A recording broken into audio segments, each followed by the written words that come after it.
Diary जरी उत्कर्षची असली तरी ती मी घेतली आहे बरं का. कृतज्ञतेची रोजनिशी.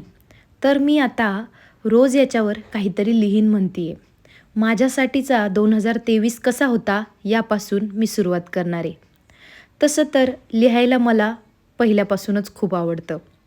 शब्दांशी खेळायला अगदी लहानपणापासून आवडतं. उत्कर्ष मला कधी-कधी मस्करीत म्हणतात, की "तू ओल्ड स्कूल आहे. प्रत्येक गोष्ट लिहून ठेवते." परंतु ते असंही म्हणतात, की या डिजिटलच्या जगात कागदावर लिहायला माणूस विसरला आहे. आपल्या भावना कागदावर उतरवायला आपण कुठेतरी कमी पडतो आहे. मला अगदी प्रत्येक गोष्टच लिहून आवडते. किराण्याची लिस्ट असो, भाजीपाला असो की काहीही.